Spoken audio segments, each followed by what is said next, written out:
All right, run it, Hato. All right. Button. Fuck yeah. Yeah, we're going. Episode 10? 10! Episode 10. Yes! Man. Congratulations. Yeah, congrats, everyone. Still feels like episode 1. Yeah. Still. It's pretty fresh, isn't it? 10 ain't much, but it's good for us. It's a good one. Sup with you? Dude, studio. Yeah. Have you been, you said you've been tracking this week? Yeah. Drums? Track some drums. Do you heaps of band stuff. Bro, so I don't play drums much anymore, and then when I sit down and track them, I'm fucked afterwards. Are you Yes, tired. like physically? I feel like I'm being bashed. I did one song and my calf muscles were giving up on my kick Calves, foot. yeah? because it was like a constant double kick. Yeah, but one yeah. foot, doing one foot, Oh, okay, foot right. kind of work. I get all real sore up Yeah. in the shoulders here from doing that, and obviously putting heaps of shoulders into it. Yeah. But you don't get sore like that. No, I was sore this morning. Fuck. Old man sore. Yeah. What are you like 40? Which is 41 now? Yeah. Ah, dude. Yeah, I'm old. Everything's getting harder, eh? Dude, yeah, slower. How old are you boys? 20? Yeah.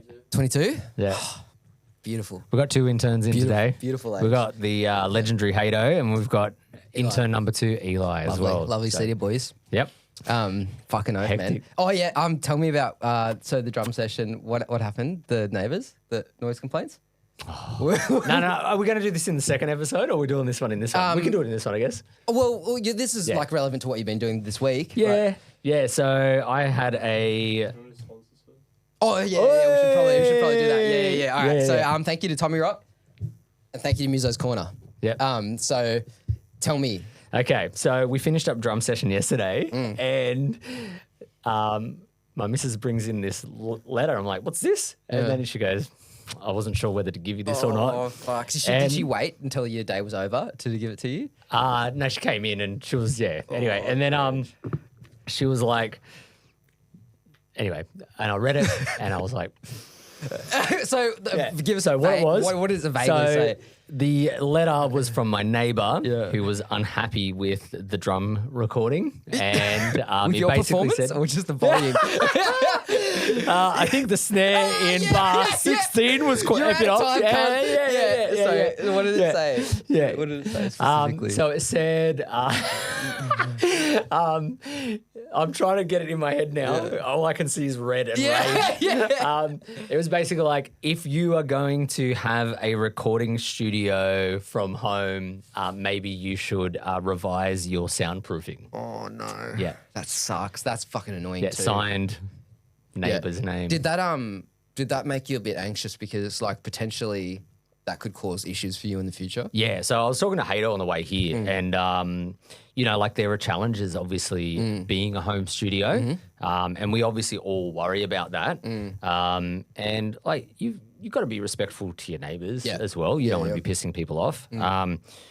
So there is things that I obviously have to revisit anyway, like with the sound treatment of my room and whatever. Would you do anything to change your workflow? Like, would you, for example, maybe not do a full 8 hours of tracking drums? Like, So we only did 2 hours of drums yesterday. Is that it? Yeah. Yeah, it was only 2 drums, but I've been playing more in the lead up to recording this song. But I've also had more bands in. I've been getting more sessions. But like if we do a session, often the drum tracking stage, if it's just a single, is only 2-3 hours. 2-3 hours, yeah. Right? And then if it's you're tracking a whole day, then it's obviously going to be longer. But you know what else, right? So like, yes, they might get upset that there's a recording studio next door. But if you were just playing drums for yourself, they can say nothing, right?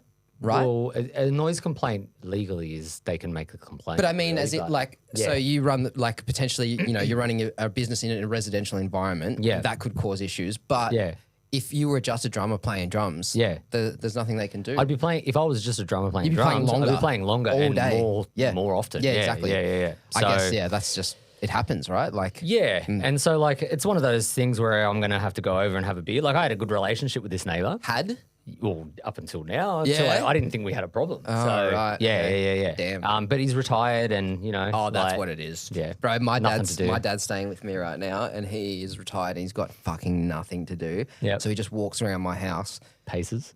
changing things. Like, he'll just go into my room and go like, oh, that should be like that. And I just walk in and my stuff's moved. And Does that trigger you? Oh yeah, dude. Bro, Yeah. I hate touch it. and move my Hate it. shit. I'm like, fucking touch this. He does that. He does that old boomer thing where they go and turn off all the power points for stuff that's on standby. Yeah. Because the toaster's using up power apparently through the day. Yep. And I was like, I'm paying. TVs do, like certain electrical appliances do, but I'm paying like the bills. Yeah. Me. Yeah. Not you. But yeah. Dude. Yeah. But Like, but toasters and shit but don't, retarees Yeah. he, he's only got a few things he has to do, so that's all he thinks about all day. He's like, Yeah. I've just got to do this one thing. So obviously, this guy sitting next to you, next door, going like, Yes, just chilling. fucking freaking out over it. Yeah. Oh well. There's noise. Yeah, fuck him. Yeah, right. Yeah, Okay, so you- brutal. The drum tracking, and you were playing drums. Yes. Nice. I was Yeah, doing that- drums for a band that's sort of just starting out, like older dudes. Yeah. How are some you on kind the of dad click? rocks. I was fine. Yeah? Yeah. Like it took us a lot of takes yesterday though. Yeah. Because of the programming I was playing to. The guitarist had programmed drums already, so there were parts that just were unplayable. Octopus arms. Yes. Yep. Yeah. And then we just had to revise some of the parts. So some of the fills were a bit gnarly, and a little bit out of my comfort zone too, because I haven't been playing a lot. Yeah. And but it was cool. I wanted to push myself. And when the drums are programmed by someone, A, who's not you, and B, who's not a drummer, that's often very awkward phrasings and the voicings of things like, there might be a lot of left-hand lead stuff. Or there's heaps of left-hand lead. Exactly. And like offbeat stuff. Yep. and like syncopated shit or whatever, like stuff that when you don't play the drums, you don't think about it. So... Man, that's one of the biggest things I have is people that come through, like metal bands that come through, and it's always a guitarist that's programmed the drums. Yep. And you sit down and you'd be like, okay, cool. So there's like 30-second note, like bass drum, 220. Like, who's doing this? Like, what matrix machine? Like, what the fuck? Yeah. Anyway, so we spent a lot of time doing that sort of thing. Yeah. Yeah, cool. Yeah, but it was cool. And in the end result, we got it. Like, we got it in a couple of hours. So And I was happy are they a with that. rock band? Yeah. Yeah, okay, cool. Yeah. You didn't do anything different with the miking setup? We did. We added a over the kit, like front of the kit ribbon mic for the first time. Cool. Added I to like my that. setup. Yeah, It's nice. cool. Like a LCR kind of thing with your overheads? Nice. Yeah. So we like aligned it to the snare the same as the overheads and just had it kind of over the kit. Yep.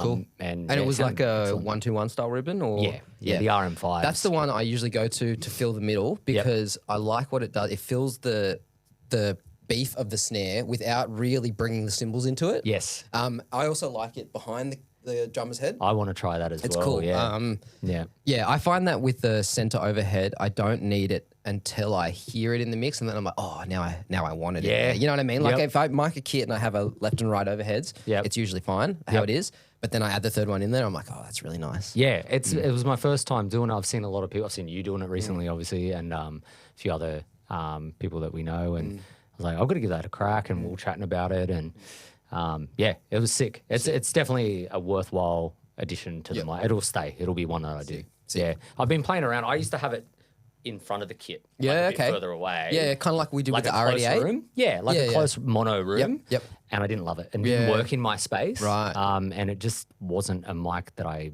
needed. Yeah, okay. But yeah, so I basically reconfigured that. Cool. Sick. I've been mixing Ruffians this week, and it's been such a pleasure, dude. Because I don't know if you're listening, you don't know that band, go and check them out on Apple Music, YouTube, whatever.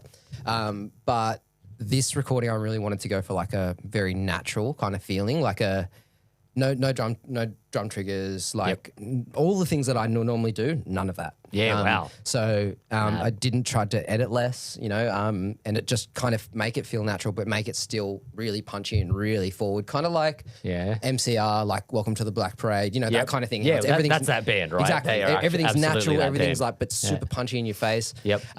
There's a couple things that I did differently that I'm going to continue to do, especially on the drum kit, which was that ribbon in, like, I think it was, we had the kick drum. If that's the kick drum there, I had the ribbon like kind of here. Yep. Like, so it was pointing towards the snare drum. Yep. Just over the top of the kick. Yep. And it sounds awful on its own. Yep. But you put it in the kit and it adds this like weight. And I think also because of the nature of the placement, either the kick or the snare is going to be out of phase. Mm-hmm. So you can use that to your advantage. So say if you've got a heavy kick, light snare, you throw it in, and then all of a sudden your snare's beefy and it pushes some of the kick down using the phase, and then or you can flip it. Yeah. And if you've got too much snare, then it'll back the snare off a bit and put the emphasis on the kick drum. Okay. It's interesting. Yeah, just because you understand what I'm saying, right? Yeah, because it's closer to one than the other. The other, yeah.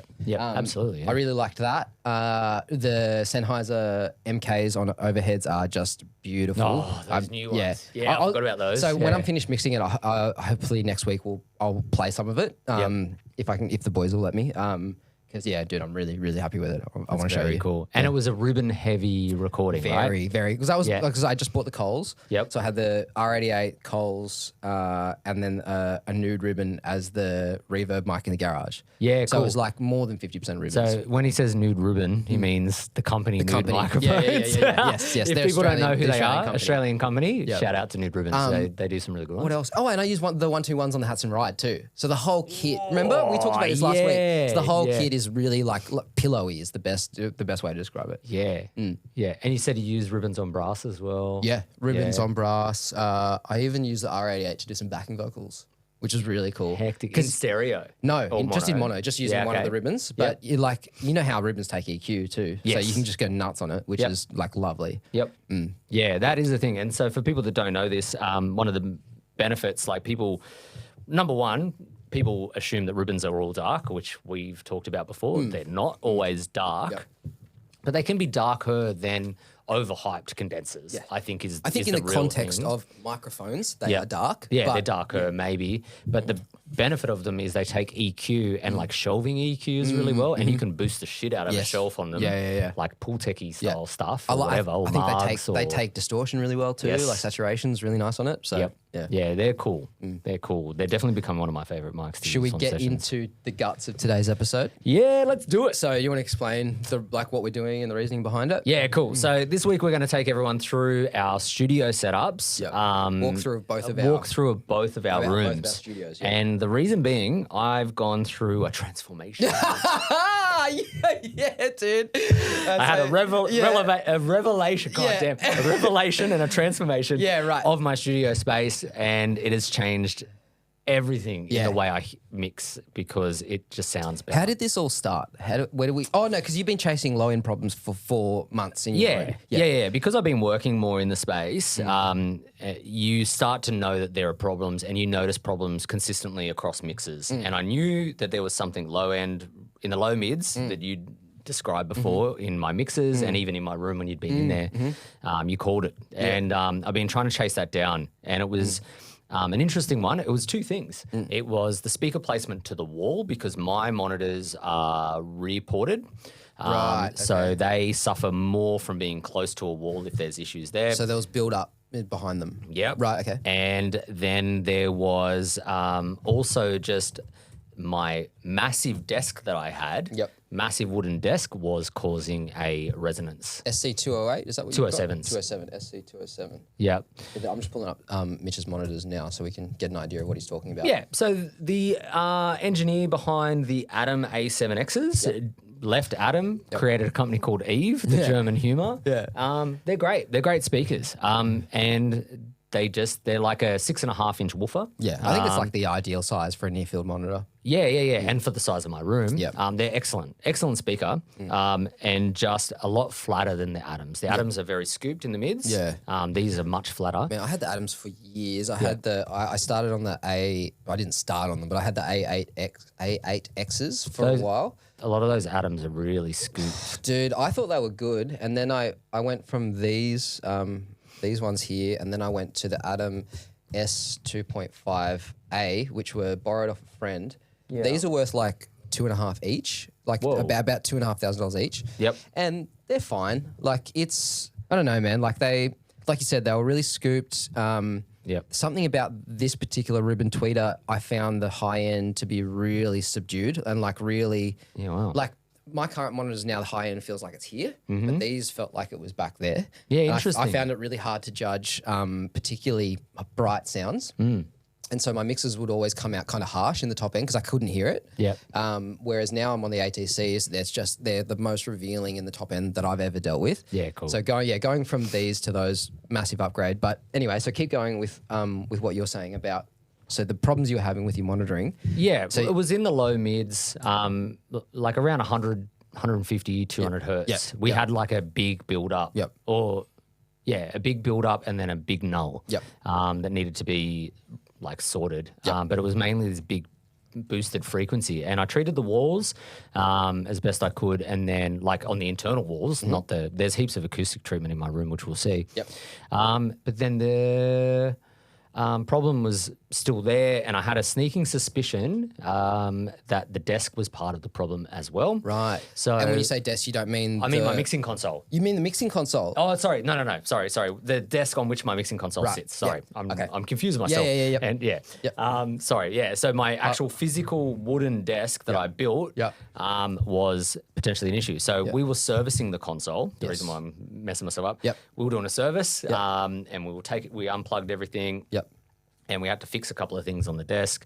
And then we took the opportunity to retune the room using like SonarWorks and get a measurement without any physical wooden desk in No there. desk, no mixing desk, no mixing no console. speaker stands. So we put the speakers to place them. We didn't have anything we could put them on except some bar stools. So we put them on bar stools. That's cushion ideal bar because stools. they're rigid. Yeah, and they'll fine. And then we just got a rough measurement without all that, and it was immediately flatter. You sent me the response. I think I might even have it still in my text. I'll have a look. But yeah, keep going. I can send it through. We can pull it up later.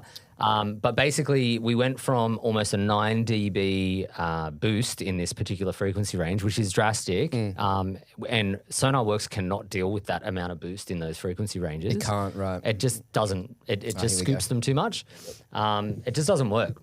To almost flat. Yeah, right. We removed basically the whole problem. 4 dB was from, there you go. 4 dB was from the speakers being too close to the wall. So you see that main boost here? Yeah. 4 dB of that was being too close to the wall, and the other 4 dB was the desk. I think something we should touch on briefly is like a lot of one thing I see when I see people like either musicians' home studio setups or engineers' home studio setups is the speaker placement in the room and how bad it often is. Yeah. Like I've seen some wild ones, man. I've seen ones where guys have them like this. Yeah. Like headphones. like facing into Atmos style. Oh man. So do you want to pull up the flatter one as well? Yeah, that's the new and improved. Yeah. That's a huge difference. Hey, can I have both of them? No. Yeah. Right. So it basically pulled down both those peaks. The mid-range got flatter. That's way flatter, dude. Yeah. That's like all these valleys, these massive valleys are gone. Yeah. Heaps better. Even up here. Yeah. The mids and that low. Look at that. Yeah. So, one thing I see is often, we've got speakers, first of all, in an untreated room, which makes me just go, oh. Yeah. And then there'll be like placed sometimes up against a wall to the point where they're nearly touching a wall. Oh, yeah. Which freaks me the fuck out as well. Yeah. You can kind of, depending on the speaker, you can put them to the back wall. Like, it depends on your speakers. There's a lot to this, and you've just got to measure. And then the other one is people not decoupling them from the surface that they're sitting on. And so people don't understand that. So coupling, basically, you've got this one speaker that's vibrating, and then it's going to vibrate the whatever it's sitting on, desk, and then essentially your speaker becomes this whole thing, which is kind of the problem you were having, which is like even though mine were decoupled, like they're on ISO stands and stuff, the problem was the size of the desk was massive and solid and became another parallel surface that resonated. So it was more that it was resonating between the ceiling and the floor. Yeah, right. And then that got us talking those about frequencies. People doing mini desks and how, like just a small surface only big enough for a keyboard. Like mastering engineers. Yeah. It makes so much sense, right? Like having no reflective surfaces. Anyway, enough bullshit. Let's get into so it. that's the gist. So we'll take you through the tour. So we're starting with my room? Yes. Okay, cool. Let's do yours first. Hectic. So I'll Screen recording? Yes. Yes. I will play it and I'll just stop it when you tell me, and we can, or when I have a question. Yeah. So we're starting in your home, right? Yeah. So this is my house. Standard sort of Aussie 4-bedroom place. There's my kitchen and all that. Coffee station and tea for artists. That's actually important. Yeah, I like this though, how you created this double door going in, so you can see Mitch's like there's 2 doors and with a dead space in between it, right? Yeah. With the air gap. Yeah. Yep. Yeah. So when we have bands in, obviously we can open both doors Yep. and get drum kits in and my stuff out or whatever. Yeah. And before Makes sense. anyone roasts him on the eggshell foam, that's on the inside of the doors and it's doing nothing. No, it's not really doing anything. Yeah. It's really just had it. Increased dampening. Like it would make sense where you've done it. Yeah. Yeah. Like insulation in the walls. It's not treating the sound. It's just soaking it up. Nah. Cool. It helps the actual doors seal a little bit better. That's all, because it's right up against the actual rubber seal. This is cool, dude, because I'm going to notice things that I don't notice when I go in there. So all right. So this is a kind of shot. So we've come into the room. Drum kit's on the right.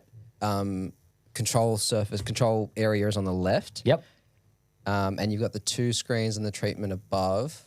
Yep. Which is cool. Oh, okay. There's the ribbon that you were just talking about. Yeah. So this is still set up from yesterday. Yep. So you can ignore that. That's my fridge. That's the studio fridge. So above the drums, we've got like our clouds for the drums there. Cool. And you can skip ahead. Some treatment there. Big old piece there. That's cool. Yeah, just to soak up some of the cymbal reflections. Yep. So it was really kind of almost like trying to keep the room as live as possible, but grabbing enough cymbal reflections from those side walls. Is your 421 clip broken? Is that what I'm seeing there? Is that tape? Yeah, it's gaff tape. Yeah, they're fucked. Do you have the I've got the Wilkinson audio mods that I've got to do. Oh, okay. I haven't. They are sick. Yeah. If you own a 421, get the Wilkinson audio mod. Yeah. Just Google it. Yeah, you just mod the clip. It's make easy. it. Yeah, I just haven't done them, but I've got them. The bucket sub. That's so good, dude. Me and Charlie made that together. My daughter helped me make that. Hectic. Yeah. All right. I'm going to get too fixated on the placement of the mics. We can skip all that. I do go over the mics. Skip ahead a bit. Yeah. Okay. Yeah, so I've got a big sort of thick curtain behind the drums there. There's glass doors there. You can go out the back. So those are obviously to soak up some of the cymbal reflections and stuff too. Yeah. Let's not concentrate too much on drums and shit right now. I really just want to talk about your space. All right, so we got a couch. Got to have a couch. And then when I have, if we're doing a drum session, if you just want to pause it there. Yep.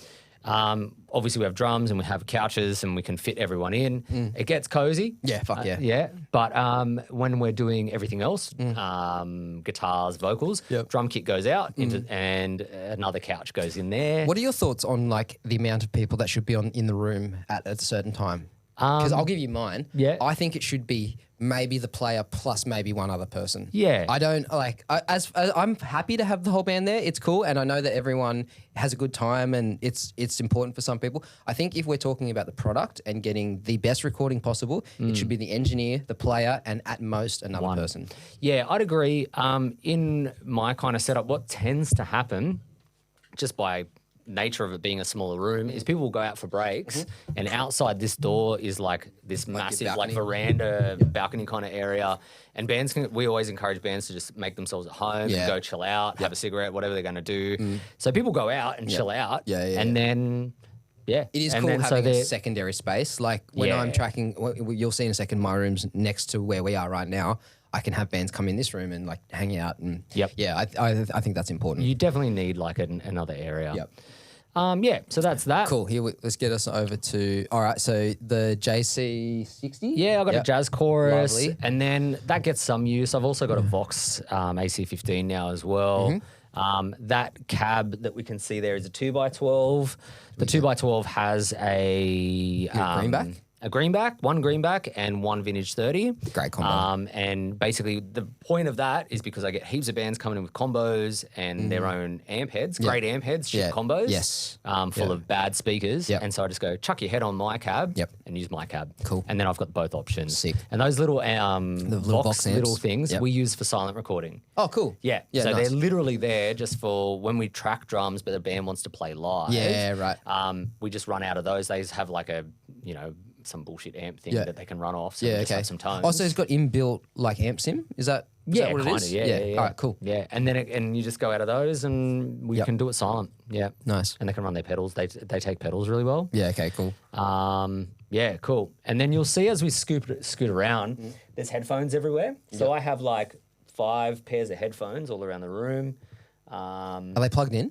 Always. Really? All of them? That's all cool. Of them in and ready to go. That's sick, dude. So you can just grab a pair of headphones. I need to do that in my room. That's cool because I have a little rack of headphones, but they're not actually plugged in to anything. But that's cool. It's integral to the way I work in a session. So there's headphones everywhere around the room. On either side of the couch, there's usually another pair there. That's a great idea, and then dude. a pair for the drummer. So there's 5 set up. Yep. And everyone can be on headphones when we track. That's great. Because we're all in the room. One, it doubles as hearing protection anyway. Yep.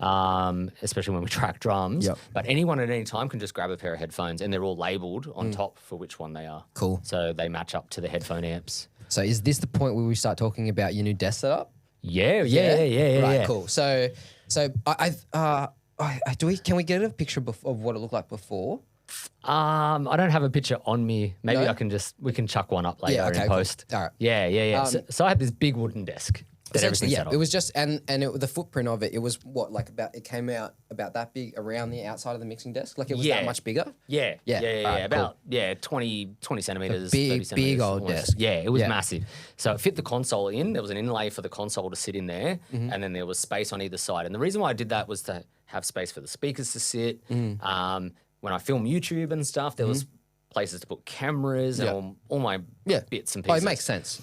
Yeah, it does make sense until you go, this is fucking up my mixes. Yeah. And you saw how bad it was. Yeah. And I reached out to Mitta and I was like, cinder blocks. Yeah. We're going to do this thing. Yeah. So the cinder blocks aren't my idea. I can't claim that. I got that off Josh, who brought that from Viking Lounge in Sydney. Yep. They're a lovely mastering studio run by Paul Stephanitis, who's also was my mastering teacher when I was at uni. And he's very knowledgeable and he's very, very good. Yep. So, I mean, I will listen to what he says. He's got more experience than I do. He has all the speakers at Viking Lounge are on cinder blocks. Yep. I think they have a few pair of speakers. One of them, is $100,000. Another one is 60 grand. Another one's 20 grand. And they're all on just bricks from Bunnings. Yep. So I saw that, and Josh and rubber matting underneath. Yeah, Josh had that in his studio. I'm like, what's going on here with the bricks? Like, is this something I don't know about? And he's like, yeah, well, they're rigid. They don't pass sound through onto the floor, which is a huge problem. They don't move. Yep. And they're kind of modular, so you can have them as tall or as low as you want them. Yep. Which is great. So and they're cheap. They're only $4 a brick. Yeah. So I did this setup, and there's actually one supporting the desk underneath there as well, which you'll see in a minute. And so I bought 24 blocks or something, and it was $120. Dude, I've over the years spent cheaper than actual stands. Thousands on speaker stands. I've first pair was $100. Those cheap shitty swamp ones, the telescopic with the triangles on the top. Yeah. And they ring, they vibrate and ring. I just hate looking at them. Yeah. They look disgusting. And anyway, so I went from those to the swamp. They were wooden ones with there's a two bars that go up and down with a rectangle on top and bottom. Okay. Yeah. They're whatever. They're like hi-fi, Yep. They're fine. And then now the bricks and the bricks are my speakers sound better. Yeah. Yeah, it's crazy. It's wild. Yeah. So obviously you're not getting the resonance of a flat piece of wood acting like another wall in your room. And it just whether it's more to do with the desk being gone, the previous wooden desk being gone, or whether the bricks themselves are actually doing stuff as well as, whatever, with the reverb times of the rooms and stuff like that.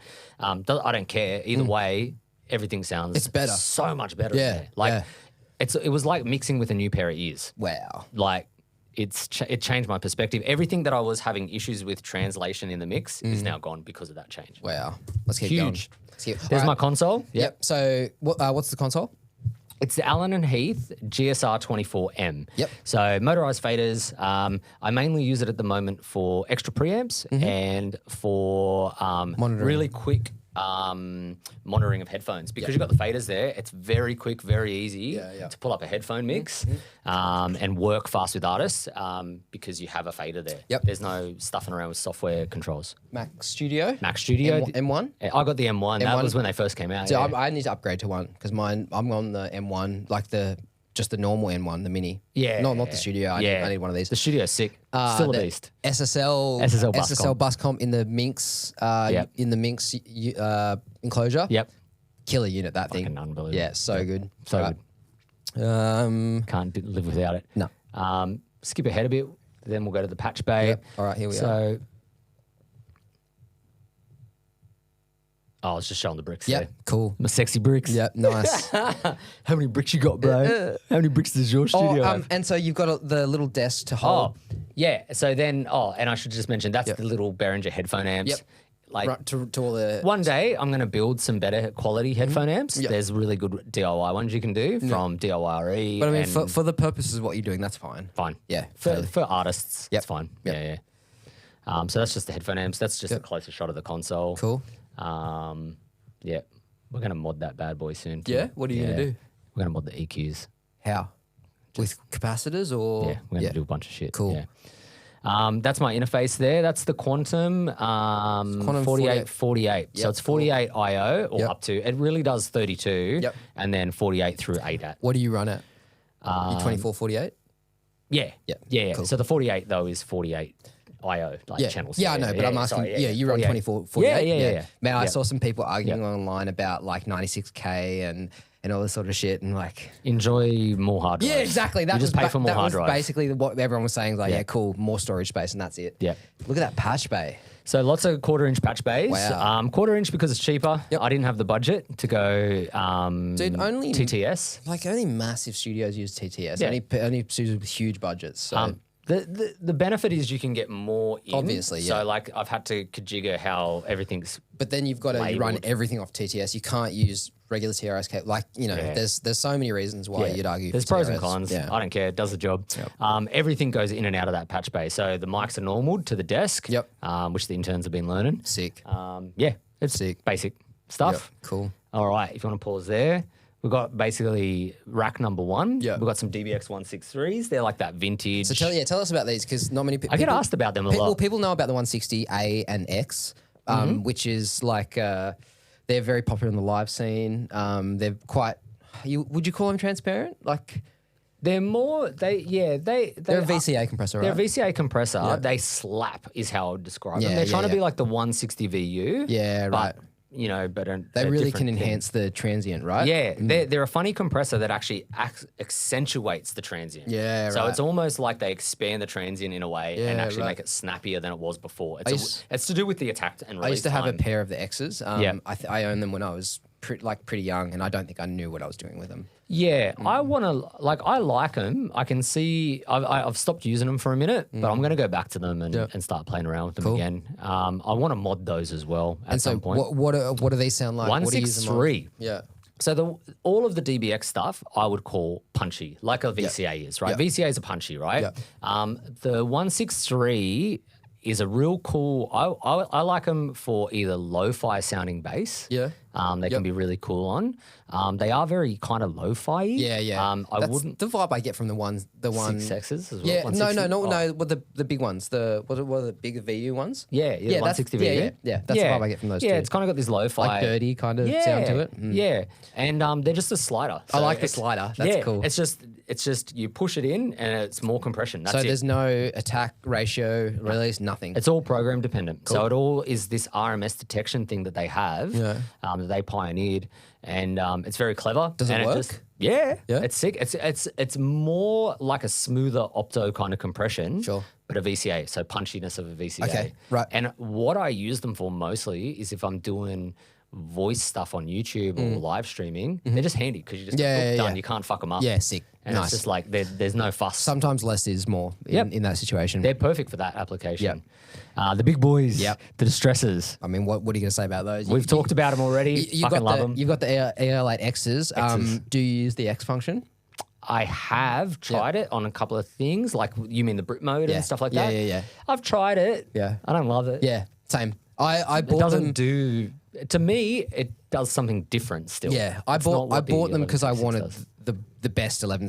Sorry, the best Best distressor. distressor. Yeah. Yeah. And then I got them. I'm like, I paid extra for something I'm never going to use. Yeah. So I like, and whenever anyone asks me like, oh, should I get the AL8Xs? I say no. Yeah. I just say get the regular ones. I got these ones because that's what was up, and I got a really good deal Yeah. used on them. And that's the other thing Yeah. is like we just take what we can get in Australia, right? Totally. Yeah. Totally. Yeah. Cool. Yep. So they're sick. They are what they are. They've got the 160Xs down, Yep. the DBXs down there, and then the 166 that I got for like $30. Do you know the difference between the X's and the A's? Yeah, there's a slight difference in the tonality of the compression. Right. And Because the X is the sought after one, yeah? Yeah, yeah. I've heard comparisons, and the X sounds slightly kind of better compression wise. I don't know. What is better? Like it just like less harsh. Okay. Yeah. Cool. But they're pretty similar. Yep. The XT is the transformerless one that you can't. Oh, so, right. Throw that in the bin. Anyway. There's no transformer in them, but these you can add a transformer into them. It's this weird coupling thing. It doesn't actually do it. It's not an output transformer per se, but whatever. And the 166? The 166 is the 160. Like a stereo? But stereo and then with a gate. And you got it for $20? I got it for like $30 What happened? because it was broken and it wasn't working. Yeah, like there was a switch that was busted and they weren't working properly and I fixed it. That's sick. You can do that. I love that. Yeah. And do they sound like the 160s? Yeah. Yeah? Yeah, they're actually punchier in the low mids and kind of cool as like a Shells bus kind of compressor sometimes or overheads. So what do you The use? limiter can sound good on overheads. What do you use these I haven't guys been using them. Okay. I've got to go back to them. Yep. I've kind of gone through a stage of using other stuff that I've got and then you know how it is. Like Yeah, you got yeah, to come, yeah, yeah. You go in Totally. ebbs and flows on things. I forgot you had the Altron 73. That was a piece I bought from someone that I planned to mod and just haven't got to it yet. Yeah? What's your opinion on it stock? The preamp stage, sick. Yeah? The EQ, dog shit. Really? Yeah. And Okay. It's the same as certain other companies' cheap Neve clones. Yeah. I'm not going to name them. Yep. But they also have they're all using a similar circuit. This one's even worse in the EQ. Right. But they're all using a similar EQ And circuit that cheats. Is it it's the circuitry, it's not the components. Yeah. Right. Yeah, the circuit design and the components the used. design, yeah. Yeah, so the topology is wrong and it's not an Eve at all. Right. And they're using cheap components. What are they as worth? well. Like $250 each or something? They're dirt cheap. It's crazy. Like cheaper than a guitar pedal. Yeah, I got that secondhand. Like that was used. It was for nothing. Yeah. Basically. It's wild how cheap they are. The preamps are fine. Yeah. It's not that hard to do a good Neve preamp or something that just sounds cool. Because don't they sell the EQ the preamp without the EQ section? Yeah. Yeah, cool. So that might be the way to go if you want to get into the 1073 on the budget end. Yeah, that or the Behringer Yeah. are the cheapest ways in, Yeah. really. What did you moment. think of the actual build quality and the parts they used? Is it? It's fine. Yeah. It's fine. All right, cool. Yeah, Sick. switches and shit are fine. Yep.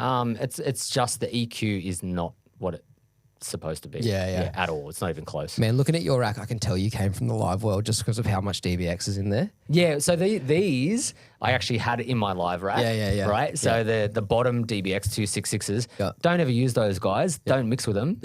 They're not for mixing. They're Don't for live. ever use them. They're dark. They're like the LA4, like where the more you push them. Yeah, the transistors in them and shit and the ICs are bad. Yeah. They were fine for live back in the day. Yeah. I would still use those live over some digital inbuilt desk compressors because some of those aren't great either. But I'm going to mod those. Okay. There's some sick mods for those Cool. that you can do, yeah. Cool. So I just got to get the time. Nice. Yep. Let's go over the fun rack. Yeah. Here we are. All right, so ignore the Manly Vox box. I was it. just repairing. We can talk about it. I repaired that recently for a client. Yep. But up here we've got the 1LA, which is an LA2A from IGS. I've got some IGS stuff. Yep. It's a LA2A. Oh, my camera's going a bit Camera works pretty wild. Yeah, right. Here we go. and so, then go tell us about this one. LA2A clone. Yep. In Great. 500 series. Really good, faithful one. Sick. And the tube core? Tube core, one's out at the moment. I have a stereo pair. Yeah. Or I Are have they a pair. both mono? Those are mono. Okay, cool. Yeah. The tube core is very mu. Yep. Beautiful very mu. Can do all the very mu stuff. You can smash vocals into it. Hit like 10 or more dB of compression without really hearing it. Sounds beautiful. Man, I always get So like good. IGS. Where do they sit in the market? Because they're like, it's not cheap stuff, but it's not expensive stuff. Hey, it's like, Yeah. are they in that kind of heritage audio? Like, Yep. yeah, in that kind of price bracket. So they're above a warm, below Neve. Those kind would have of. retailed for 1,600 each. Right. Okay. So Yeah. they're not crazy expensive, but they're not like dirt cheap. No. Yep. No. We got good deals on them. We got from great deals. Musos hooked us up. Thank you, Musos. We love you. You love you. Manly Voxbox. Now, this is on. You're repairing this for I was doing a repair job for a client. I had to repair the knob. a guy we both know, Danny Young. Denny Young. Shout out Denny Young. Shout out Denny. Yeah, dude. Yep. And he was like, Now let's talk shit on his unit. yeah. He was like, the thing we do for everyone else's gear. Our gear's good and your gear sucks. Hey man, we like you anyway. Anyway, yeah. So Shout dude, don't do that to me, man. So Yeah. So tell me. So I did a repair on it. Yeah, it's a sick unit. Like it's a tube preamp. It's so an all-in-one thing, right? it's a channel strip. Yeah. Okay. Compression, saturation. Oh no, sorry, not saturation. Compression, EQ. Compression, EQ, and a de-esser. Oh. Yeah, it has hardware a de-esser. de-esser. Cool. Yeah, yeah. Right. So it's a pool tech-ish kind of EQ in the high bands. Okay, we got like a low peak, mid dip, high peak, and then you Yeah. change. So it's just two shelves and then a mid dip. Right. So it's an interesting way to do it. Yep. Yeah, and then it's a bit like their massive passive design, Yes. right? Yeah. But just the 3 bands. It's got the de-esser up top. Yep. Of it there. Yeah. Okay, and you can do you pick a band that you want to focus on for the de-esser? Yeah. What is it? Is it like an active EQ thing? Like, do you know how It'll be how it just works? the same as it's like another compressor, right? So they're a multi-band compressor. DSs are a multi-band compressor. I don't really know how they work. So they're literally just a multi-band compressor, Right. usually like a shelf kind of type compressor. Okay. It's going to pull down. Yeah, and that in just that works on the frequency threshold. range. Yeah, so it just depends on how they set it. If it's going to pull in like a parametric curve, Yeah, or if sure. it's going to pull like a shelf or whatever. got it. Like all DSs that we use in software, it's the same thing, but it's literally just a multi-band compressor set to a specific frequency range. I want to talk positives and negatives. Positives, straight off the bat, it looks fucking gorgeous. Yeah. Like it looks beautiful. Yeah, so they're a cool unit, and the build inside, like the components inside, are all like great tubes, great capacitors, great design. Manly like have a reputation for their gear and what it is. You'd be surprised for an $8,000 unit, the quality of some of the knobs. Okay, so this is what I wanted to talk about because you sent through to our chat some photos of some dodgy shit inside of it. I would we can talk about this probably, especially now because they've just been sold to Plug-in Alliance. Yep. So yeah, look, and who knows if they change this later on. This is a 2003 era board. It's old as fuck. So it's like 20 years, but that was the rev of the board. Yeah. It doesn't mean it was manufactured then. Right. So it could have been it could be 15 years old. Yeah. You know, whatever. I can't say to that, but it's 15 to 20 years old at least. Some of the knobs are metal shaft and a bunch of them are actually plastic shaft knobs. So if you have this preconceived notion that American made is better, or that certain companies like Behringer or other companies that use plasticky knobs like potentiometers, the shafts are plastic and you go, oh, this is cheap plastic crap. Well, this $8,000 one has plastic potentiometer knobs. That surprised me. Yeah. So the shafts, not the knobs, but the shafts. And it feels cheap when you use it on some of those ones. See, that's for me. If I'm spending $6,000 to $10,000 on a unit, I want it to feel amazing, right? Like even the Stam units that I have, like the knobs feel good. Yeah. Yeah, they definitely. I was showing Josh. Josh stopped by to drop an amp off for repair. Yeah. And I was like, check out the feel of this, and he was like, oh, yeah. And you felt him as well. Yeah, because hey, he's a huge Manly guy. He loves the massive passive and all that sort of shit. So that's interesting. So it does have a cheaper feel on some of those knobs that are plastic. That's not good, man. It's not great. All the detented ones like these are like clonk. Yeah. But these EQ ones and stuff are like they.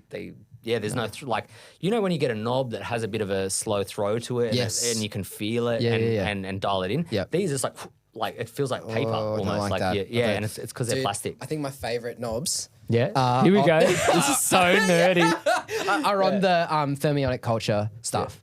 Yeah. Cool. Like the culture vulture and shit. They're just like do. I feel like I'm in a Russian tank or something. Yeah. It's sick. Yeah.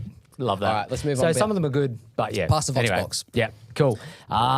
This is almost it anyway. Then I've got the Lin 76, 1170. Oh, sorry. Actually, we'll start with the 500 series. Yes. MP573s and EQs. They're made from Sound Sculptor. Built them. So that's the 1073 EQ and then 1073. Sorry, preamp and EQ paired together. You've kind of made a channel strippy type thing out of it. They work. Yeah, they work together. They pair up. Yep. Then we've got the VP28s, love them suckers, and the BT50s. Why VP28s over 26, 25? Because they have the fader section, Yep. and they're the thing that you can put on your master bus. Hell yeah, they are. We do. Bro, right? That's you changed my life with that. Honestly, Like, Yeah. honestly, it's Thanks, Nashville. Yeah, that Thanks, was Nashville one of the most eye-opening and cool techniques anyone's shown me. Is I'll just run you through it again. So basically, on my mix bus, I have the first thing it hits is a pair of VP28s. I have a pair of VP28 preamps in my desk. I have the preamp gain pinned. I have the output gain all the way down. Yeah. He's crazy. For distortion. Yeah. Basically. Yeah, it's saturation. And then it's distortion at that point, definitely. But the point is, I'm going from that into the SSL bus compressor, and that's a very, very transparent.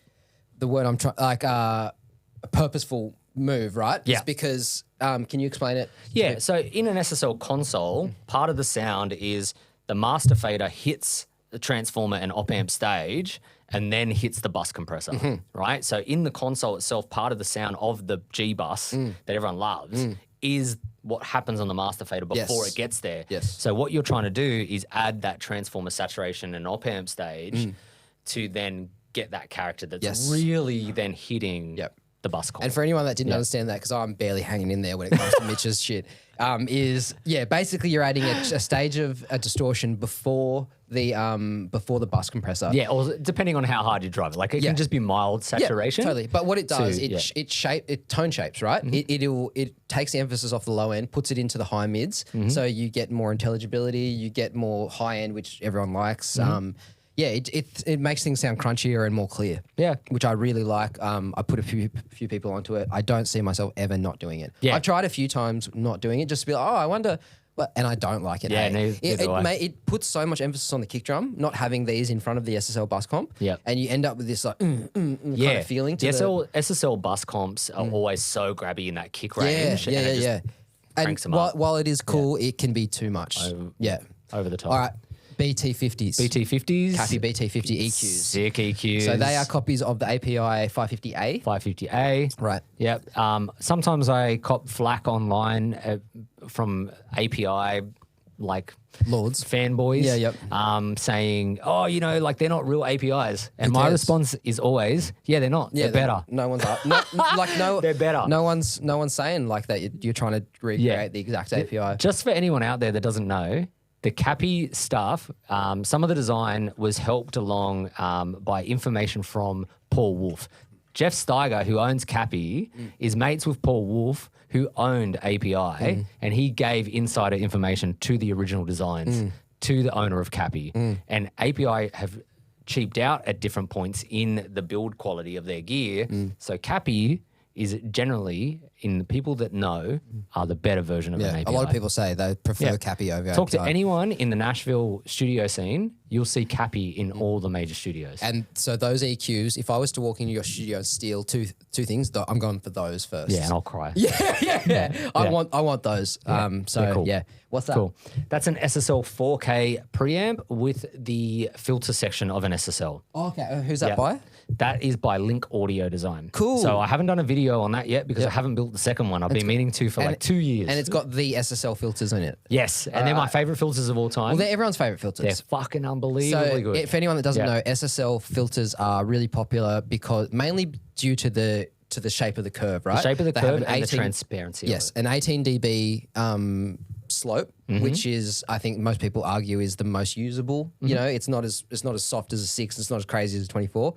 They just sound really pleasant and transparent and nice. Yeah, you can cut in on an SSL EQ, like a real one, to like, say you're doing guitars, and you can just eat in higher than you normally would on a filter, and it still sounds good somehow. It doesn't sound as aggressive. Yep. Cool. Under that, Lin 76, affordable. Yep. 1176 clone, a bit gritty. Yes. Sometimes a bit too gritty. Yep. And a bit too dark. Okay. Cool. And to me, it's a Rev D, yeah. It's actually not. It's not a Rev D. It's in between the Rev D and G design. Which colour's G? G's a silver, or later silver. Right. Yep. Yeah, not the vintage silver, but the later silver. Yep. Then we've got the MP566s on the left, if you want to pause it there for a sec. Yeah, I'm trying to wait for a nice shot. There we go. Yep. Cool. Yep. Tube pre's, LA610s is what they're clones of. So 2 tube pre's. OLA5s, they're from DIY RE, discontinued. Are they a VCA? They are compressor? Opto. Opto compressors. Opto. Cool. They live on my Vox bus. Right. as a vocal bus compressor. In stereo. In stereo. Yeah, cool. They're challenging because there's issues with them, and the lefty has to warm up a little bit. Right. And so it always changes its compression. Yeah. And then it warms up, and then it's compressing less. It overcompresses at first, and then it undercompresses. It's just a weird thing with the opto cells. I've got a few units like that. Yep. And we just work with that, don't we? Yep. Cool. They do something to the high mids of the vocal that lifts them above the mix. So I barely have them. I'll be doing like, I say barely, but barely for us is like 4 dB or so of compression, right? In the single digits. Yeah. Totally. Yeah. And they just like put the vocal on top. Cool. I don't know what it is that they do. Yep. They're discontinued, so if you haven't got one already, too bad, motherfuckers. And now I would argue that the Z&H EQs is the one you talk about the most. I love them. Yep. Love them. So they use these on your mix bus? Yeah, so the V2, the white ones, the 250s vocal recording, unbelievable for giving a vocal that top end sheen because they're just so transparent. Yep. Same with the high mid band, like they're very good for that. We use them on overheads for obviously like cleaning up some of the low mids. Yep. So they're a bit more of a surgical transparent EQ. Absolutely. Did you say to me one time that you were pinning 15 dB? Not on, they go to 12. Yeah, it was 12 dB. Yeah, you can pin them. But like on a mix or? Yeah. That's insane, yeah, man. like what I've realized I was doing is I was just mixing too dark and then having to make up. But you could do it. Yeah. So the point was that you could do it. Yeah. And then now I've adjusted my mix template and my mix, like the way I listen when I mix to then not have to ever do that because that's a bit crazy, but you can. And then the Z&H 560s. 560s. V560s. So these are copies again of the API 560, which is the graphic API. Yeah. You like these on, it was a kick and snare? Kick and snare is like one of the main go-tos for most people. Unbelievable EQ for kick and snare or any drum. Yep. Guitars, bass. So I borrowed them off you after hearing that and thinking like, oh, this is going to be sick. And I just couldn't get them to work. And I think it's not because of the unit. I think it's just because I never use a parametric EQ. Yeah. You know, I think it's just getting my head around. Yeah. Even, maybe it was even just looking at them. Yeah. You know, like it could have just been my psychology. You would love them. I know you would because they're fucking and I believe unbelievable. you. I do. It was just weird that I couldn't make them work for me. Yeah. But cool. But that's cool. And then DIYRE, another Neve clone, the best one. Yeah, that's your favorite one? Yeah. And we did online like live stream where we shot all of my Neve clones out and that was the clear winner. That's cool. It's so good. And it's kind of on the cheaper end, right? $400 for a clone or like 400 US. Yeah. That's great. If you want to build it yourself, but it is the most legit 500 series Neve clone out there. Yeah, right. It's all like it's closer to the original Neve than some of the modern Neve LB stuff and that. Yeah. They did some clever stuff. Even just passing stuff through it. Oh yeah, man. Beautiful. There's something special about just putting stuff through it. Sen 73s. De-esser. Yep. I use it. Hardware de-esser. That's cool. It's sick. I've started using it in mixing too. Yeah, cool. I pass my lead vocals through the Neve Yep. into that de-esser into my compressor channel. Nice. And nice. it just helps that de-essing. I'll use digital de-essers, but that just gives me that little bit extra that I need. Oh, this is good because I want to have a good look at this Behringer unit. Okay. So you've got control over your recovery time on the limiter section, which mine doesn't. Yeah. So this is the Behringer 369. Yes. So very affordable 33609. Yep. And we've talked about it. Yep. It's great because it does have attack and release on the an attack speed. Sorry. Yep. On the limiter. So mine's got that, and I think that's normal in the actual. Yep. There's 36609, but the recovery, I don't know if I've seen that before. Yeah. Which I've got the Stam version of the. So recovery is release, right? Yeah. I've got the Stam version of this unit, and mine doesn't have that in the limiter section, and I find it kind of useless. The limiter section is just too aggressive and too gnarly. Yep. For most of the things I want to use it on anyway. I think that's true of the original design. Right. And I think with this, I don't know if it's just the way I use it. The limiter helps bring up the room more. Yep. And it becomes its own thing. And it just works for me on drums. Yep. Yeah. Cool. I do like how it's got mono and stereo. That's kind of cool. So you can run it in dual mono or stereo. Yeah. And you can bypass from there too. Yeah. How do you find the VUs? Are they the VUs suck. There's no lights on them. Cool. bad. I mean, that's what you get when like cheap, so that's fine. Like if that's going to save you $50, you know, I'm sure most people are fine with it. Yeah, it's annoying sometimes, but I've just gotten used to it. Tape saturation. Yep. Is that what that stands for? Yep. Cool. TS500s, they're just tape saturators. They're cool. Yep. I've gone off them for a minute. I'll definitely revisit them again. Tape saturation is one of those things, like it can either really work or either really not. Hey. Yeah. Yeah. They can be pretty versatile. They can really do like if you're doing like cool lo-fi indie shit, hectic for that. Yeah. Because they really can give you that low end bomb. Yeah. Yeah. But I've kind of especially with having distresses, you don't need them. Yeah. But they're cool. I'll find a use for them again. Yeah. But yeah. I'm sure like, do you ever do things like put your overheads through the tape machine to soften them up and stuff? Or I haven't. And you know what? It's cool. I'm going to do it. Yeah, it's good for that. Especially if you're using... I'm like, why did I do that? Yeah, especially if you're using SDCs, like small diaphragms that are kind of glassy sounding. Yeah. That's tape is great for that. Yeah. Behringer 73, which is, everyone should have a look at those. They're really cheap, hey? Yeah. 400 built. Are they in Australia yet? Yeah, pre-order still. I think we looked them up yesterday, so you still can't get them. Okay. They're hard to come by. They should be, it's August. Yeah, they should have been out by now. Right. I bought mine from Toman. Okay, Cool. But yeah, shout out to Musos. They should be getting them in. I think they told me they were going to get them. Musos stock Behringer, they'll do it for sure. Yep. So this is your mic locker. Yeah, it's a bit of a mess because we did drums that day. It's not tidy. Yep. All my mics are hanging out. And then down there, that's the secret.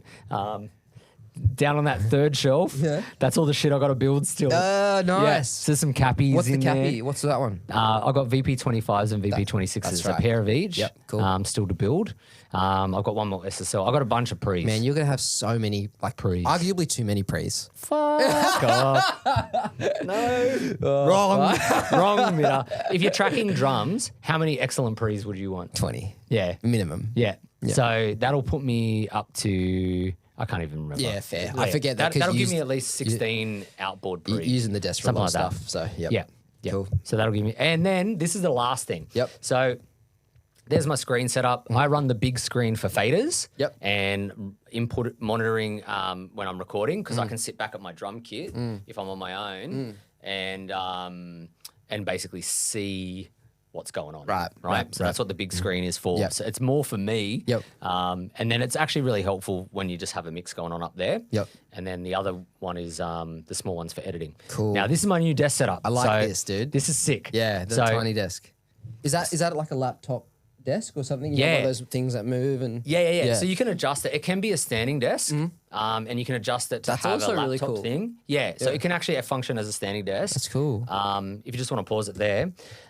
So the idea of this is that I still need a bunch of space because I need to have like my Stream Deck to edit, keyboards. I like having my diary in front of me when I'm doing like certain things. Yeah. You're showing your age there with an actual paper diary. Yeah. Look, man, I'll use a paper diary until the day I die, and it is because I'm old. Yeah. I'll explain why. Yeah. If I do digital shit, diaries, it doesn't stay in my head. Yeah. If I write it down, I can envision it in my head. What are you writing down? It might be shit to do and bookings and shit that I need to get done, or it's mix notes sometimes too. You're pretty much running your whole studio from there. Yeah, yeah, and it's good come tax time because it's easy to find too. Yeah, okay. If I have anything that I need to go back to. Little side note: how do you write a mix note? Like, it just might be like scrolling like this up, this down, or whatever. Yeah. Or like if I have a client in, or do you use descriptive words, or do you like kick down 1 dB, or do you go kick too much, or? Yes, either or. Yeah, okay. Just rough stuff. Like I know it's just so I don't miss stuff if there's a bunch of things. But if a client is sending me mix notes, I'm doing that in a Word doc. Yeah, or sure. something. Like it's only if it's mix notes for me, like little things. Cool. That I need to adjust or make note of. So this is the beauty of that desk. It's on wheels. Yep. And what you can do, I can pull it to the side, and then if we skip ahead a bit, just a little bit. Let me just. So I'll just sort of show. Pause it like there. Oh shit! What have I done? I'm skipping around a bit. Sorry, dude. Sorry, it's my bad. There you go. It's because I had the frame rate in the wrong frame rate. Like there. Yep. So now you're basically deskless. Yeah. So you can sit there. That's cool. And listen. Yeah. With no reflections. And I like the idea of not having like access to a computer. Yep. It's kind of like that thing we talked about, like turning your screen off and having to listen to what's coming out of the speakers. Close your eyes and just listen, and there's nothing in front of you. You're not getting any reflections of the desk. So for everyone out there that's wondering why you would go this route, desks, obviously I had a desk that would impact the low frequencies because it was so big and so rigid and so thick, and it became another wall. Yep. But even a thin desk is going to reflect high frequencies to your ears. Totally. So it's going to go down to the speakers and then to your ear, down from the speakers to the desk and then to your ears while the direct signal comes to your ears, and you're going to get phase cancellations and weird shit going on. So in the ideal situation, you have no desk. Yes. So the beauty of this is we can have it in tracking mode where it's pushed a little bit under the desk so you can reach the console. Yeah. I can have it out into the mix position while I'm editing and doing rough mixes. And then for final mix, I just put it to the side and sit, and the high frequencies change. Yeah, I bet they do. Yeah. Noticeably. Yeah. And so you get a truer representation of your mix. There would even be a slight amount of reflection from the physical mixing desk itself, 100%. Right? And it's a reason why some people don't want a mixing console. This is set in a way, you can't really see it there, but it's a minimal reflection off that mixing desk. They're quite far along. Yeah. I mean, there's also so much stuff on the top of the desk that it'll kind of break things up a little bit too. Yeah, like the early reflection is going to shoot down and then away from me anyway. Yeah, yeah. So that's not a problem there. The main problem is having that thinner desk in front of me now and reflecting too much highs at you. So you perceive more highs than what are there, depending if it cancels or it reinforces. Yep.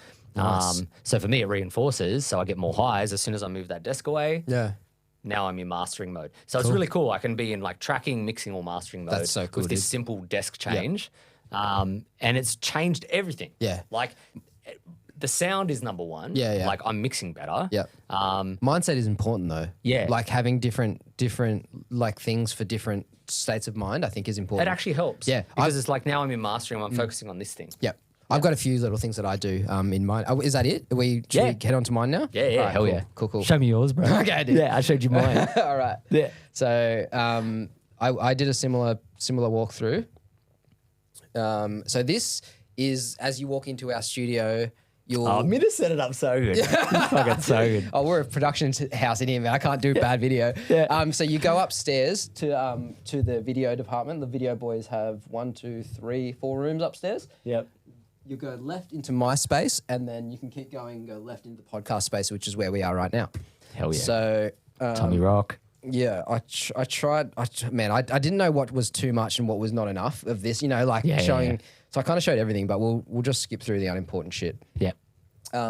Right. So as you come into my room, Love it. yeah, you've got a couch to your immediate left, desk in front of you, and then amps to the right. You can see my cinder blocks there. This chair is actually probably my favorite thing in the whole studio. Yeah. It's a Herman Miller Aeron, which is Herman Miller Aeron? Herman Miller. Anyway, it's a Herman Miller. They're expensive as fuck. Yep. Worth every cent. I think they're like new. They're like $2,000 or something like that. But man, I spend 8 hours a day in it, so I will spend that money all day. Yep. Cool. So I tried to show a bit of the acoustic treatment and everything. Over the years, I've had various versions of acoustic treatment. I've done DIY stuff like what's in this room, what Mitch has at home. Musos hooked me up with Prime Acoustic. These Prime Acoustic panels. That's a corner one, and I've got 1, 2, 3, 4, 5, 6 in my room, maybe 7. And then I've got this massive panel, like these clouds that I built. You above. redid those, right? Yes. The similar stuff that's in the Prime Acoustics. That So denser stuff. yes and no. The Prime Acoustic is that compacted. Is it fiberglass or? Yeah, like or these Rockwool whatever it is, yeah. that compressed material. So it's super, super dense. And then there's this thing here. There's actually a rubber diaphragm behind them. Oh, they're the diaphragm ones. And then there's an air gap behind that. Yep. So if you're not familiar with acoustic treatment, having an air gap is really important. Absolutely. Because it helps trap low frequencies. So I've got the Prime Acoustic stuff all around my room, which it actually really tightened up my room. There's less stuff on the walls, but it's more effective. Yeah. So just for everyone out there, it's probably a missed opportunity to talk about as well. When you design any kind of treatment panel, there should be at least the thickness of the material, again, in an air gap behind it, to maximize the absorption Yep. of that. And I think depending on the frequencies that you're after, the distance can change, right? Yeah, no, the size and depth of the treatment will dictate the frequency. Yep. Like the amount, the size of the panel will dictate the frequency, and the depth will dictate like how much it'll attenuate. Yep. But then the air gap, what it's to do is to like a cycle through fully. Yeah, right. And then come back through Yeah, again. okay, yep. So it's this whole thing of maximizing the absorption. Yeah. Because if it sits right on the wall, Yeah.